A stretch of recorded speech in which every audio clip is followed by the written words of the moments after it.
Enter the Freud. Warning, this is for entertainment purposes only. It is no way medical advice. Listen at your own risk. In the same way that we could say, like, you have 70% solid self-esteem. Yep. And because self-esteem isn't a real thing, it's kind of a measurement of... Because if you try to say, like, okay, you want more self-esteem, well then, where do you get it? Go to the store and buy it. Wear all designer clothes. Oh, that didn't work. Oh, that worked. It increased my self-esteem 10%. And it's like, okay, well then, how does one do that? Okay, so then it's like, well, I want a super beautiful girlfriend who then is my wife. It's like, okay, you got that. Boom, you get an increase of 10%, and then two years later, now you have negative 30%. You're like, how the fuck did that happen? How did that happen? It's like, oh, no, that hot wife of yours is a fucking bitch. And that is... That's what... And all your friends think she's a bitch, and no one wants to hang out with you, and they all think you're a loser for marrying her. Yeah. And so then you're like, hey, what happened to my esteem, buddy? What happened to my esteem? And it's like, nah, you fucking did it wrong. And Sorry, Exhibit A, Will Smith. Nice. But anyways, back to this somehow religious quotient, or the belief quotient. That's where I ended up into this idea of like, well, I think we could actually measure it like self-esteem.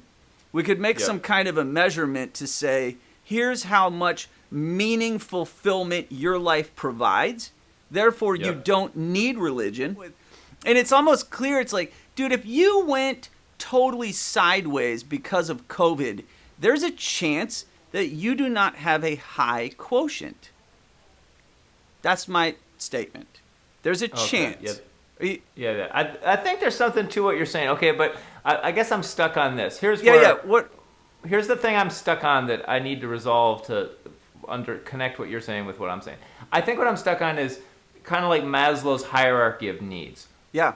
Okay, so I have a neighbor who's just constantly out like waxing and shining his Mercedes. And it's pretty clear that his car is his meaning in life because his car gives him identity and gives him self-esteem, and he's just really in that. And so that's some certain level of his meaning in life is anchored in that. And the only time he needs to consume info is like to find new and better ways to make his car look cooler. Like he probably Google searches like new rims for my car or whatever. And then the guy that we were talking about who's going to the strip club 7 nights a week, his meaning in life is like some sexual, erotic, whatever it is. And like, that's just his thing. Yeah. And the only thing he does on Google is like looking at pictures of hot ladies and looking at porn and stuff. So that's kind of like his meaning in life. And then even maybe lower on the hierarchy of needs is like, imagine some poor family in Burundi, and their meaning in life is just like trying to scrape together enough food to feed their family every day, you know? Yeah. And if they had Google, the only thing they'd be using Google for is like, where can I find food, today? Okay. And so I just sort of feel like there's this hierarchy of the Maslow's hierarchy, and like, if your need at the lowest level of survival isn't met, then your meaning of life is finding food or finding shelter. Yeah. And you don't give a fuck about any Google information except how to find food or find shelter. Yeah. And then the dude who's obsessed with the sex, he's just going to be looking at porn on Google. The dude who's obsessed with the Mercedes, he's just going to be looking at how to make his Mercedes more pimpin'. But I feel like you and me are more at this level of like, well, you can speak for yourself, I'll speak for me, is I'm kind of like, either I have all those levels taken care of or they're not that compelling to me. So I'm in this like, ooh, I want to like understand the meaning of life, or I want to psychoanalyze the human race or whatever. So I'm on Google and YouTube constantly like trying to like understand it all and figure it all out, because that's kind of like my meaning in life is sort of there. So I'm just like massively taking in information because I think that figuring out the everything is like somehow my thing. Yeah. Okay, well, so perhaps we're actually talking about just two different things. because I totally follow exactly what you're saying, that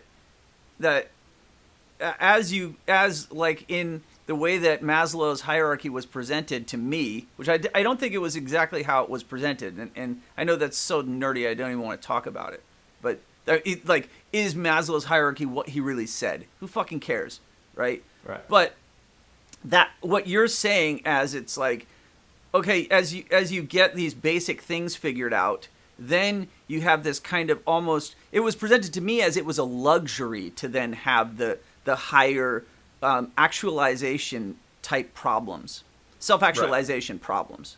That's how it was presented to me, except at this point I'm kind of like, no, there's a different problem that appears to happen if you aren't struggling for the most essential, I have to get food and shelter. Like, if you're not doing the food and shelter thing, and then you live in a world that doesn't have, or that gives you the option to not do this super religious fanaticism, which that is so bizarre to me at this point. But that's just because you and I are in our 40s. I think if you're in your 20s and you're still coming out of that, you used to be able to believe shit like Santa Claus or fucking, I was about to say Christianity, but then I realized that was terrible form to compare Christianity to Santa Claus. But fuck it, plenty of people do. Well, and there's versions of Christianity that are kind of really juvenile. Yeah. And then there's aspects of Jesus' teaching or the Bible or Christian mysticism that are super profound and elevated, but that's not what most people, I think, are doing with Christianity. No, you're right. But so then I guess if you're going to not have a predestined spiritual delivery system of meaning, because remember, I'm trying to make this argument that, like self-esteem, there's a belief quotient that we possess.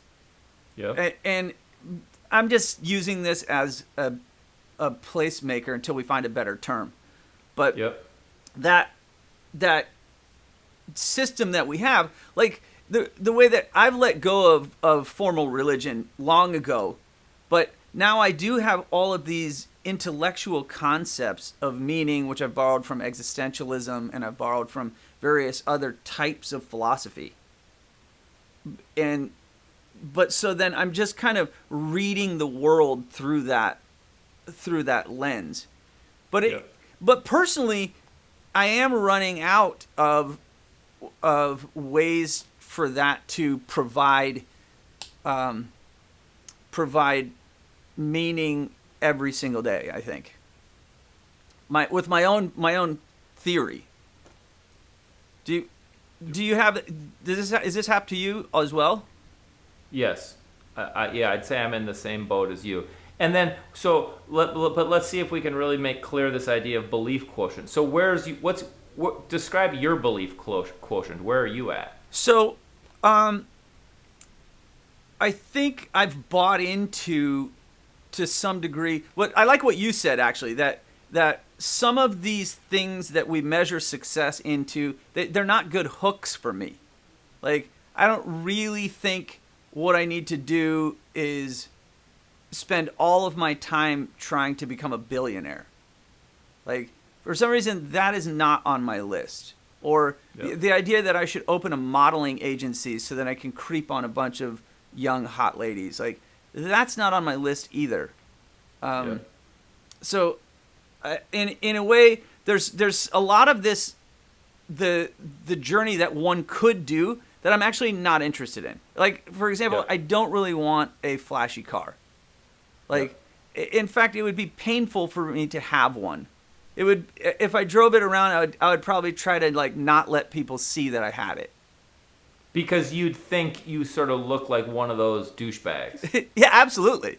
It would be really hard. I think it would overcompensate by, like, growing a big beard, and then, like, I might just, like, get overly muscly and then have a big beard, and then, like, always wear a tank top even in the winter in my ridiculously flashy car. Like if I had a Lambo, like I would overcompensate a different direction to make sure that I can't be confused. But this is just revealing a lot of my own adaptive mechanism to deal with how the loss of meaning. And I think I'm a very calculated person in this pursuit, actually. Yep. And so I'm really crafting a world that then. It's cool that you asked that question, because it's like it does reveal where I'm still rebelling against some of the trend or the idea of what would deliver you. Yeah. But then I'm also, it's almost like part of what I'm doing, my meaning comes from rebelling. It's clear to me now that we're talking about it that I have a large portion of myself that is just rebelling against, and that's where I find my meaning. Yep. And I would not have guessed that without talking like that. Yeah, that was cool that you just uncovered it for yourself. And okay, so that's a big portion of where you get your meaning, rebelling against. And then what's the trajectory of that? Because it seems like you're starting to lose satisfying avenues to play out this meaning. Totally. It's like, so in my 30s, I had this constant visual, like a image that would flash into me where I had neck tattoos. And I used to imagine myself getting up and lecturing about psychology with neck tattoos.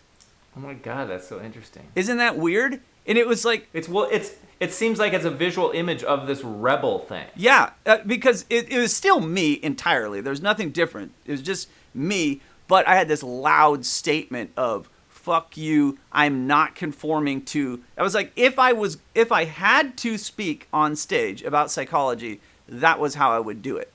It was almost like I needed to make sure you didn't confuse me with Maslow or anyone else who would possibly. But that's really strange that there's some drive in me, because I don't think I would ever tell someone, hey, this is a good way to live. I would never say to someone, oh, dude, you should just spend your whole life rebelling pointlessly against everything, and that will give you meaning. Yeah. It gives me meaning, but I don't even know if that's right. Yep. Isn't that weird? Like, I would not even want my son to be this way. Yep. Well, I sort of could imagine that part of where you got that from was this fascinating life you had where you grew up within a super intense meaning system where a guru and a cult was all like spoon feeding you a certain narrative. Yeah. And then at some point, probably when you were 10 years old or something, you started to develop this like, fuck that shit. Did you see the Cult movie, bro? I've seen some of the trailers and some of this. I haven't actually seen because it's a series or something. I haven't seen the whole thing, but I've seen quite a bit of it. It's fucking crazy. Yeah, there's like a 45-minute episode just on this particular cult. But I saw it, and then I talked to one of my friends about it, and it's like the story that they're portraying is like 10% of it, and it misses a lot of the really cool shit of how weird that message was. Mm-hmm. But it's no weirder than if you grew up having Christianity taught to you. Christianity is so weird when you come from, because I grew up without Christianity. I had no Christian influence, and so I knew this totally different world, and I rebelled at about 10 or maybe even earlier than that. I think my serious formal training was like 7 and 8, and I just realized this is ridiculous. Like, this is what you want me to do? And then because I would be like, oh, okay, that's my task. And then I would do it to perfection. Like do a 30-minute meditation without any movement in my body, like none. And I would, like, the 30 minutes would pass, and I'd be like, fucking did that. And then, and I'd be like, that's it? I'm like, I'm exactly the same. Nothing profound has happened to me. Zero. Yeah. Like, Yeah. and it's like, oh, this is just a game. And so Yeah. that's how I let go of the entire Eastern belief that with enough austerity and practice, you would transcend the universe. And I'm like, bullshit, done deal. Yeah, the cult that you grew up in, interestingly connecting to our conversation, was this generation of youth in the 60s and 70s who had lost their religion and they were looking for meaning. And then this guru cult leader dude came and is like, I will supply you with the meaning. And they all just like hopped right on his bandwagon. Yes, as if they were saying, hey, you guys don't have any self-esteem? Here's some self-esteem. Like, Totally. This is a special new Eastern Indian style. And, Yep. and that is still a thing today where you can become a yogi, you can become a vegan, you can become a whatever. Yeah. Like, you can still adopt a bunch of things to answer this. But that's what I mean is so weird is here I am in this stage where, it's like a lifelong thing for me where I'm like rebelling against stuff that I don't even care about anymore. Yep. And and that's what I mean is it's like I feel like we all just have a process, a method with which we decipher why we do shit in the world, and then like, but I don't know, like imagine if I decided, all right, Dave, I'm gonna stop this whole rebelling thing. How would I even do that? Seriously, let's just imagine. And I find it this strange when patients come to me and they say, hey, listen, I've been drinking in this way for this really long time. I need to stop doing that. And then I'm like, whoa. I hope you understand what a giant undertaking that truly is. Yeah. Yeah. For you to stop rebelling or for that person to stop drinking, it's like a fundamental personality change. Yes, seriously. And the way that we all talked about personality since personality theory came on, you can't change it in theory. Yeah. But then what if you, for some reason you decide, well, I have to change? Like what if you decided one day that you had to be a devout Christian? Yeah, right. Like imagine that. Imagine you and Yeah. you really have to become that. Like Yes. how would you do it? Right. How? Like you could go to it's inconceivable to me. you could go to church and you could suffer through that maybe, and I don't even know if you could, but you could force yourself if everyone in your family was going to be killed if you didn't do it. I think you could force yourself to do it, but like in this idea, you have to actually become a believer. I don't think I could. I think even if everyone I knew was going to be killed, I still don't think I could do it. Did you know that in history there's several times where this happened, that they would come and kill your family if you didn't become a believer? And so, Well, I could easily appear to be a believer, and I could easily go through all of the rituals and whatever, and I could easily convince people that I'm a believer, but the truth inside me is I couldn't do it. yeah. Well, I don't know what I see. I think we're starting to reveal some properties of this condition that perhaps up until this point maybe we don't truly understand. Like, how is it possible that we as human beings do not know how to talk about this? What? Yeah, I don't think I think very, very, very few, if anyone, does know how to talk about this. That's why. And that's kind of our job as depth psychologists, is to try to figure out how the fuck to talk about this. All right, dude, we got to stop because my battery on my camera just died. Yeah, mine did too. Like a minute before this. No, Wow, no, mine just did 5 seconds ago. 30 seconds ago, mine went, Wow.